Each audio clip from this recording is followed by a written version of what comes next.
gbogbo wa tí a dìde ọlọ́run ní ẹjẹ́ ká kí àmọ́dé ní ẹjẹ́ pé á yìn ẹjẹ́ ká dúpẹ́ fún ọlọ́run lórí bó ti ṣe fún wa lórí bàbá wa Sheikh Imam àfa àgbà tí wọ́n á dọkọ̀ ìyàwó lónìí tí wọ́n sì ti ń dọkọ̀ ìyàwó láti jẹ ìta wá bàbá wa tí a tọ̀tọ̀ dákọ̀ wọn orúkọ tọ́lọ̀ ń sọ gbogbo ọdún ọlọ́run ni wọ́n ń jẹ́ bẹ́ẹ̀ ọba tí ìjẹ́ ọkọ̀ ẹ̀hún kò rí nǹkan kan jẹ́ ọba àjẹ́ ṣéwù ọba àjẹ́ kútùbù ọba àjẹ́ jẹ́nù dọ́wọ́ wo jẹ́ tọ́ ọba ti jágbó láì orúkọ jẹ́.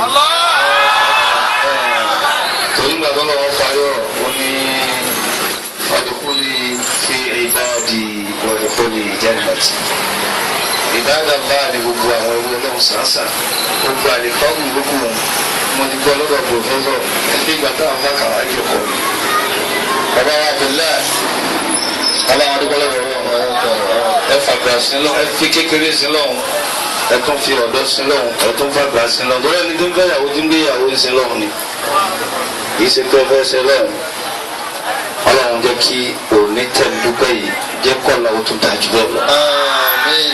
lórí àwọn ọmọ yín tẹ́yìn náà ti bí báwọn kan ti bí yín lánàá a dúpẹ́ fún àwọn pòfẹ́sọ̀ wa tí wọ́n tó jáde wá pé ń bọ́ ẹ̀ mi lọ bí kan.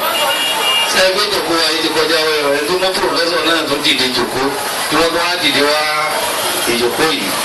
bẹ́ẹ̀ ni àwọn bàbá wa tí a ti bá níjòkó látàárọ̀ gbogbo ẹ̀ náà ajá papọ̀ tó kọ́ lọ́dọ̀ ọlọ́run lórí àwọn ìyàwó kìíní àti ìyàwó kejì abáyá ìyàwó náà dúpẹ́ tọ́wọ́ ní ọmọ abẹ láyé nítorí bẹ́ẹ̀ ń jòkó. abá gbogbo ẹbí dúpẹ́ o kálukú náà wá dúpẹ́ tara rẹ̀ ká sọ pé astaghfirullah. astaghfirullah. la ilaha illallah. la ilaha illallah. muhammadur rasulullah. muhammadur rasulullah. salatu wa salamu ala khayri khalqillah.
Ìkọjá wẹ́rẹ́wẹ́rẹ́ nu àwọn pòfẹ́sọ̀ àwọn ni wọ́n ń kí ọlọ́run àjọ kí ọlọ́run ẹ̀ka gbọ́ wá dà ní ẹ̀lẹ́ ìdó àti kí ọlọ́run àti sàṣàlátù wà níbí wọ́n á jẹ́ dà ní ẹ̀ láàrin ìṣẹ́jú mélòó ọjọ́ orí là á tọrọ orí níbi orí ẹnìkan là á ti tọrọ tara ẹni ẹ̀kọ́ tá a rí kọ́ mbẹ́ ni pé àná Al-Qur'an ní hunaka da'a Zakariya rabbahu. ربي هب لي من لدنك ذرية طيبة إنك سميع الدعاء. níjọ́ tí Ànábì Zakariya rí Màríyámà tí ń ṣe màláti kékeré lọ́nà wa ní ha wọ́n máa sì ń tọrọ ọmọ wọn ọmọ tí ọmọ bíi hunaka níbi tó fi rí orí tọ́lọ̀ ń ṣe fún Zakariya rabbahu. lọ́kàn tí wọ́n bí orí tí Màríyámà ń sàkáàdì tọrọ ọmọ lọ́wọ́ sì fún lẹ́ẹ̀kan náà. qala rabbi hab li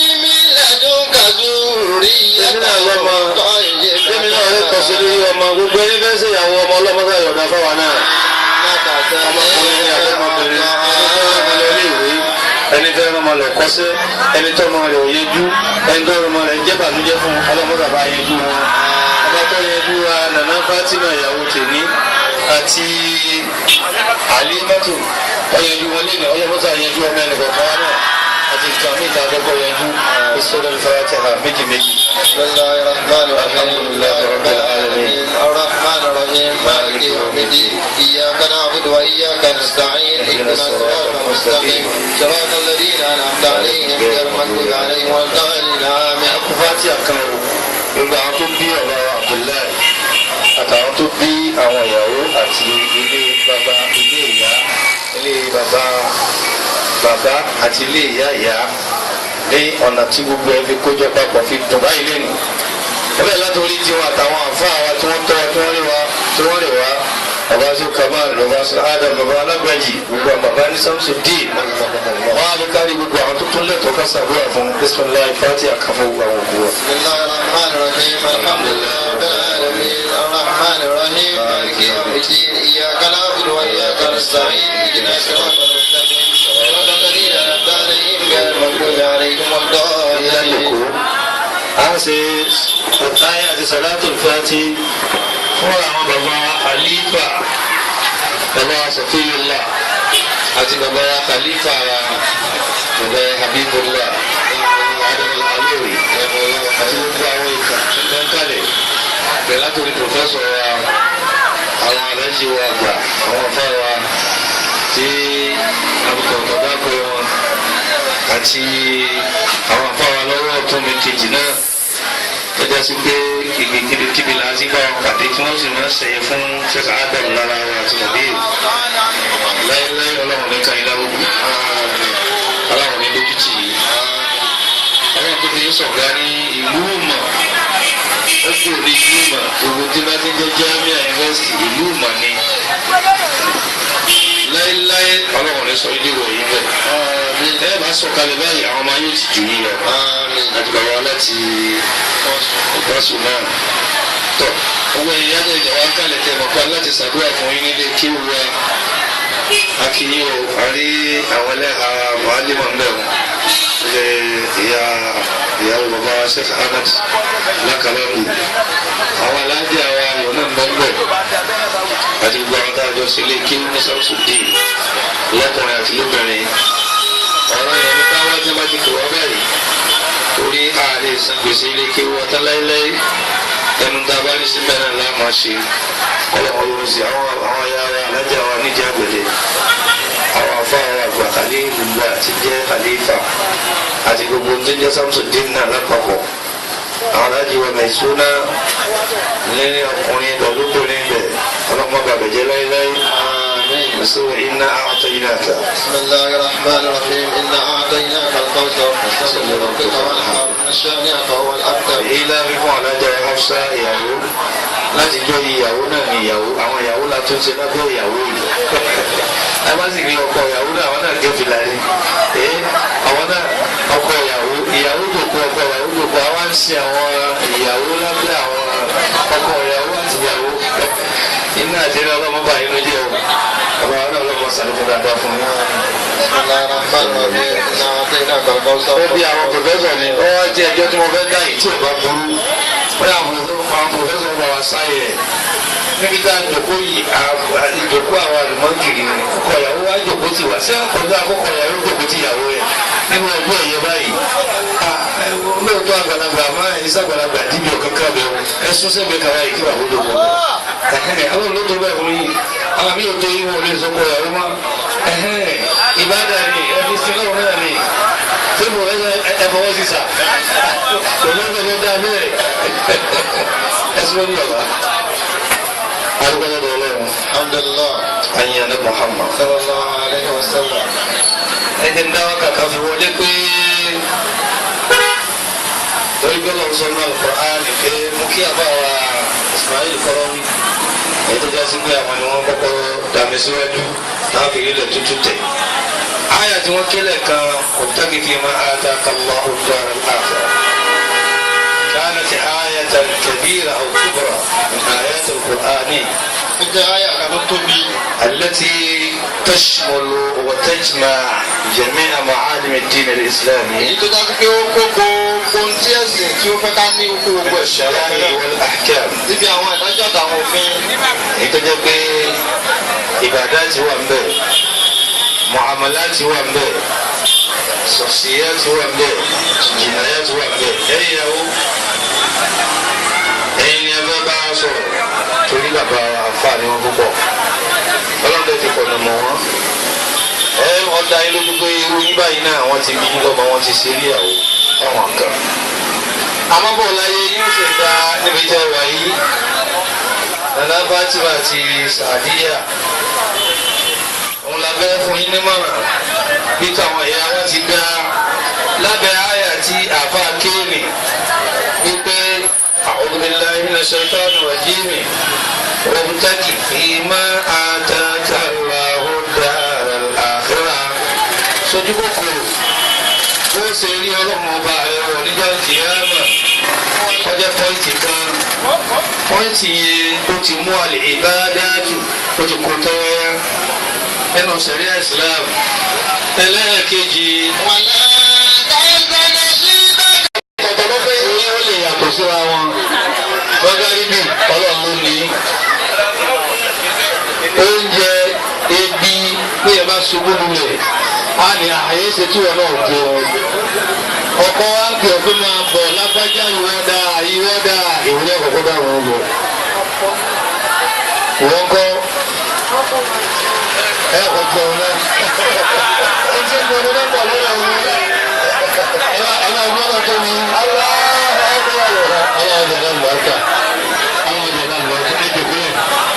ẹ̀dẹ́kùnlẹ̀ àwọn ọ̀rọ̀ wọn sọ sí wọ́n ṣàdúrà sí àmọ́ gbogbo ẹ̀gbá ẹ̀kọ́ náà ní ẹ̀kọ́ ní gbogbo ẹ̀gbá haqqul ibadi haqqullahi ala al-ibad lánàá ní sọ̀rọ̀ ọ̀kọ́ àni pé inna li rabbika alayka haqqan wa inna li ahlika alayka haqqan wa inna li nafsika alayka haqqan fa'ti kulli dhi haqqin haqqahu ọlọ́run lẹ́kọ̀ọ́ tí wọ́n gbà lọ́rọ̀ ẹ̀yìn ya adé iná jòkó àwọn àbọ̀ fèsì tí wọ́n ń gbà wọ́n bá ṣàdúrà fún wọn ẹ̀yin náà lẹ́jọ́ kọ́ yìí sí abiyamọ ní ẹ̀fẹ́ náà máa pọ̀ oúnjẹ mẹ́lẹ̀ ẹ̀fẹ́ jẹun ẹ̀kì dáná tán ẹlẹ́ẹ̀kejì mẹ́gàrìbì wá dé ẹlẹ́ẹ̀kẹta ọmọ yín wá ń ké ọlọ́run tó dá yín tó fẹ́ mọ́lẹ́ ìdá lóhùn ni àbó oúnjẹ tẹ́jẹ àbí ọmọ tí ń ké lálẹ́ kọ̀ọ̀kan dá lóhùn bẹ́ẹ̀ ìyá ọdún rò mí ọ̀fẹ́ yìí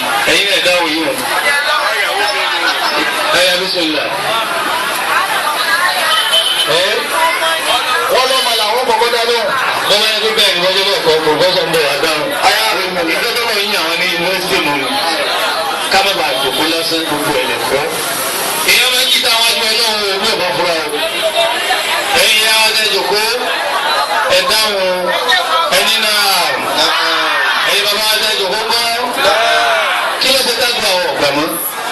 Kí ló ṣe dá ṣe tí ó gbà ẹjẹ á lọ kíyèsí ẹ̀tọ́ mẹ́tẹ̀ẹ̀ta yìí bóyá mi ẹ̀tọ́ náà láti fẹ́ẹ̀lì àwọn agbọ́dọ̀ ránjú mẹ́tọ́ náà ká má ṣètò ara lé ẹbí ara ọmọ àwọn agbọ́dọ̀ ránjú mẹ́tọ́ ká má ṣètò ara wa náà mẹ́tẹ̀ẹ̀ta yìí ẹ̀tọ́ mẹ́ta nù ẹ wá kú kẹrin Ọlọ́run fi gáìdì mẹ́tẹ̀ẹ̀ta òun ní ìfìyàjẹni òun ní ìdásẹ̀rí àfúnni táàpé ní àjìnláyà ọlọ́run ní wàlá tábùkì fasada fil ard jòkó bẹ́ẹ̀.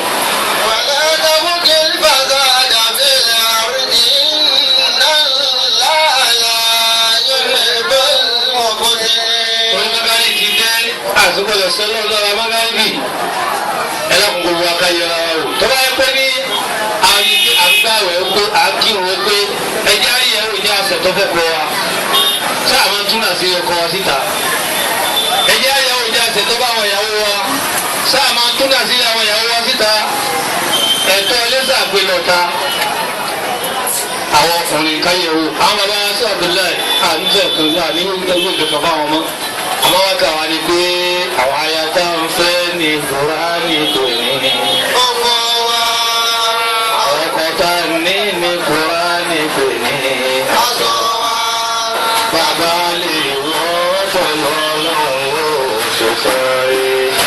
Bàbá lè wọ́ pẹ̀lú ọlọ́run ó ti ṣe wẹ́ àwọn yàtọ̀ fẹ́ ní Kùránì pè ní ọkọ wa àwọn bàtà fẹ́ ní Kùránì pè ní aṣọ wa.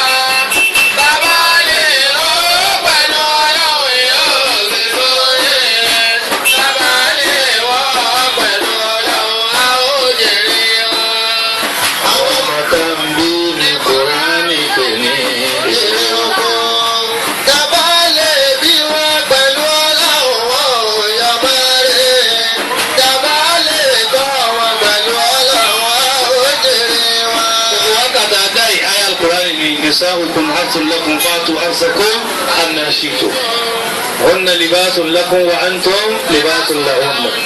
èyí ló kó náà lọ́mọ ajá Fatima ajá Halima bóyá lẹ́sẹ̀ bírú bàbá wa Abdullahi ẹnjọ́ máa rí fún àwọn bàbá wọn àti ìyá wọn. ẹ bára dárí o ẹ ṣe sùúrù ni o ẹ bá fẹ́ bí àwọn pòfẹ́sọ̀ wa wọ̀nyí ẹ ṣe sùúrù ni. ẹ bá ẹ̀gbẹ́ ilé ọkọ ẹ sì bá ìyá ń bẹ ìyá jẹ ẹ ni. ẹ bá fẹ́ bí àwọn àlífà wa láti ìyá gbọ́jì ẹ ṣe sùúrù ni o sùúrù ní kẹsì ọlọ́wọ́ fún yín ṣe. gbogbo ìyá tó bá rí gbọ́dọ̀ ń kú díẹ̀ káàtó kọ́lọ̀ tán abẹ́ ọkọ ẹ̀ ṣe. gbogbo bàbá tó bá rí gbọ́dọ̀ ń kú díẹ̀ káàtó kọ́lọ̀ tọ́rí ọ̀rọ̀ ìyàwó ẹ̀ ṣe tó tọrọ ọmọ ẹ̀ ṣe. Ànábì sallallahu alaihi wasallam ó fi jẹ́rìí ọ̀rọ̀ Al-Qur'ani. Al-Qur'ani sọ pé ittaqu fitnatan la tusibanna alladhina zalamu minkum khassa. ìdínà méjì ọlọ́sọ̀nù ayà bẹ̀rẹ̀. ìdínà kan dá èpè ìdínà kan ọ̀dá èpè lọ́lọ́sẹ̀ ìdínà kan wá dá àdúrà lọ́lọ́sẹ̀ ń bẹ̀ ẹ̀gbọ́n tó lọ́wọ́ ń bẹ̀. wa'lamu annama amwalukum wa auladukum fitnatun. ìdínà kan nìyẹn ọmọ tá a bí ìdínà ni ọkọ tá a ní ìdínà ni aya tá a fẹ́ ìdínà ni kò sí ìsinmi mọ̀ ní wọ́n sọ fún ọ̀rọ̀ Abdullahi lẹ́kọ̀ọ́ pé wọ́n tó ṣe lọ́wọ́ ni láti fẹ́ irú ọmọ wọ̀nyí. ẹgbẹ́ lómi ni kí ló wọ́n tó wá níbẹ̀ àmọ́ tanakahu wa tanasalu fa inni ukathiru bikum al-umama yawm al-qiyamah náà ṣé Abdullahi tó wá níbẹ̀ wọ́n bẹ̀ bí sílọ̀ mi. fìtínà sì ní oúnjẹ dà owó aṣọ mi ń kọ́ owó ọdún mi ń kọ́ wọ́n bẹ̀ ṣe kan lé bàbá mi wọ́n bẹ̀ ṣe kan lé ìyá mi. iná làwọn àpò òṣèmánì sí ọ́ àbá mi lò ní tọ́mọ rẹ̀ ní tọ́yàwó àbíyàwó lẹ̀kọ́ ọmọ lọ ṣiṣẹ́ káàkiri àbíyàwó lẹ̀kọ́ ọmọ lọ sóò kiri kọ́ ọmọ wá gbé ní ká máa jẹ́ ẹ̀lápọ̀ ẹ̀ ti pọ̀ tún ní ẹ̀jẹ̀ ńlá àgbàlagbà.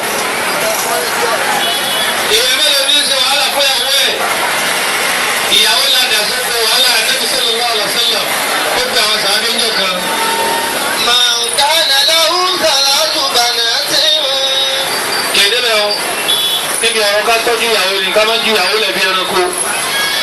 Ànábì ní àmọ́ wọ́n fún mi láàbárì pé àwọn ìyàwó yín jáde kiri nítorí ilẹ̀ nìkan pè mí lọ ní pé dákúrẹ́ bá dé lọ yẹn máa ṣe wá sí àwọn àbọ̀ ọ̀tọ́jú obìnrin mọ́ àwọn ọkọ ọ̀tọ́jú obìnrin mọ́ wọ́n ń kóbìnrin lẹ̀kọ́ máa dáṣẹ́ rẹ̀ ṣe wọ́n lọ obìnrin ní ọmọ lọ léwe obìnrin ní ṣe bá ní dáṣọ ní ṣe ó sọ́dá bẹ́ẹ̀. alam yablugni annisaikum annahunna yut'imuna al-uluja fil aswaq.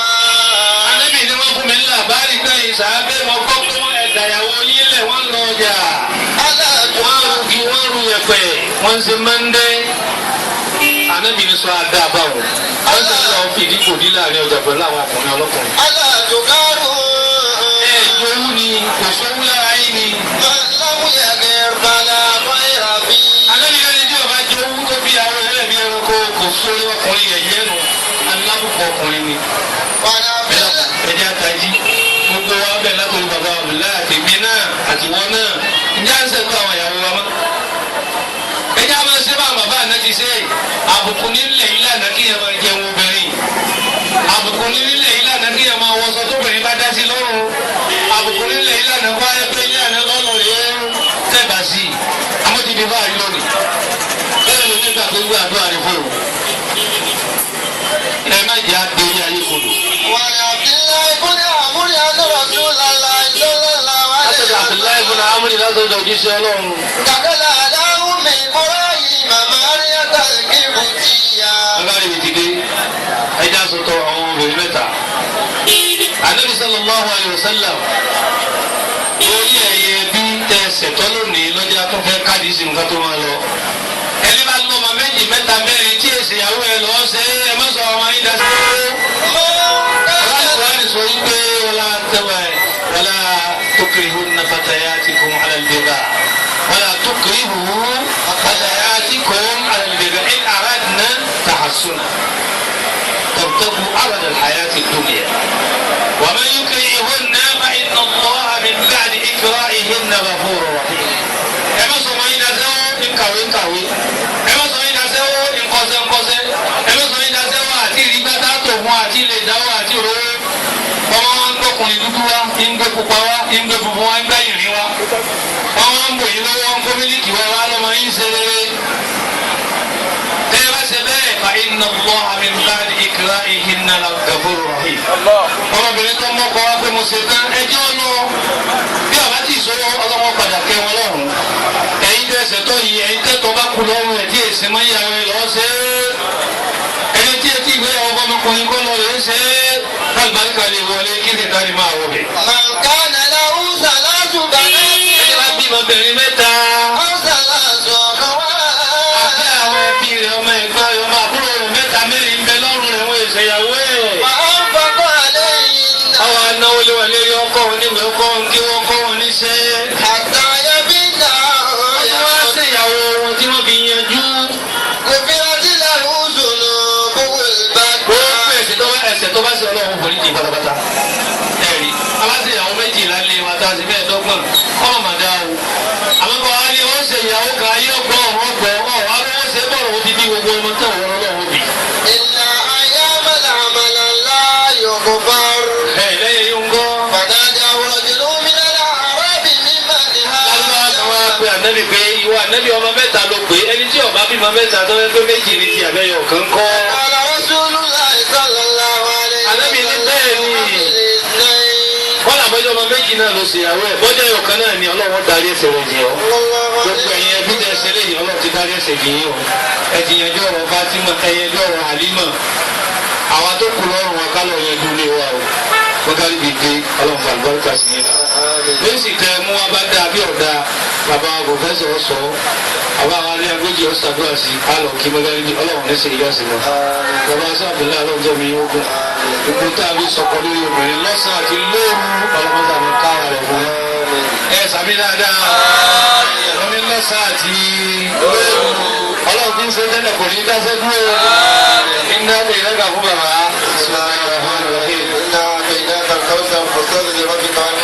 وأنا سأقول توابع ربي أبوكات ولا فاتحة. بسم الله الرحمن الرحيم الحمد لله رب العالمين الرحمن الرحيم مالك يوم الدين إياك نعبد وإياك نستعين اهدنا الصراط المستقيم صراط الذين أنعمت عليهم غير المغضوب عليهم اللهم صل بكبير اللهم كسر ونجي اللهم جاركم بسم الله الرحمن الرحيم إلى بقريش إلى فهم مدة الشتاء والصيف وقعد البيت الذي أتامرهم wọ́n ṣàdúrà wọ́n sì fún ilé sí kó tó wá lọ sọ́dọ̀ bàbá wa Bójì. jama ẹ jẹ́ ká pé bisimilayi rahman rahim káwé lẹ́ẹ̀kan sí káwé lẹ́ẹ̀kan sí alhamdulilayi rabbil alamin allahumma salli ala sayyidina muhammad wa ala alihi wa ashabihi wa sallim amin jẹ́bẹ́ jẹ́ ká kí Ọlọ́run ká kí Ọlọ́run dáadáa àwọn ọba jù bẹ́ẹ̀ lọ.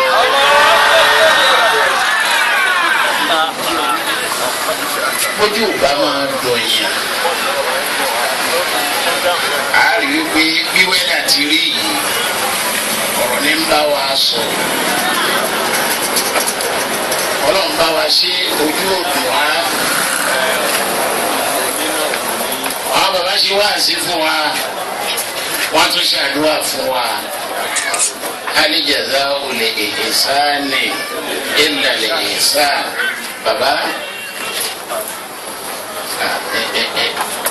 ẹ jókòó ẹ dákun ẹ jókòó a fi bàbá wa lé Ọlọ́run bá lọ́wọ́ a fi hàn bàbá wa a fi wọ́n lé Ọlọ́run bá lọ́wọ́ àwọn aláàjì àgbà wọ́n ní kì í ṣe ẹni ó bá ti àìdá nìkan là á máa fi lé Ọlọ́run ọba lọ́wọ́ ẹni bá ṣe dáadáa bí àwọn bàbá ti ṣe dáadáa sí wa yìí wọ́n á fi rú ẹni bẹ́ẹ̀ náà lé Ọlọ́run ọba lọ́wọ́ àwọn bàbá ṣe lánàá ọ̀dà wọ́n ṣe lónìí ọ̀dà tó bá di lọ́la náà Ọlọ́run jẹ́ bàbá ó máa rí ṣe àwọn irinṣẹ́ kan ni bàbá ń lò àwọn irinṣẹ́ tẹ̀ ń lò yìí májè kankan dàrú ń bẹ láéláé májè kankan bàjẹ́ ń bẹ láéláé ilé ilé ọ̀nà bàbá ti kọ́ wa wípé wọ́n máa tàn fáwọlẹ̀ àdáàbò wàlẹ̀ ẹlẹ́mù wálé ìjà mọ́lá àjẹrẹ́ má fà á àwa náà la sọ pé àsìkò yìí ń bá wa sọ̀rọ̀ bàbá létí ọ̀rọ̀ wàsó ìbò ha ìdàlẹ̀ kàmáàlì yàmútu èèyàn ní mà ìmọ̀ni lọ́dọ̀ bàbá yìí èèyàn ní làákà yìí orí gbé gbogbo ntáyé bùkátà ń bẹ lọ́dọ̀ bàbá kí gbogbo nǹkan wọ̀nyí wá dáa tán kẹsẹ̀ rè ó pé tán kí a wá lẹ́mìí bọ́ ẹ̀mí yìí ò ní bọ́ láéláé ẹ̀mí yìí ò ní bọ́ láéláé lábẹ́ wípé ọjọ́ ti lọ èsì tẹ́ ní káwọn èèyàn ó gbọ́ létí ìdánwò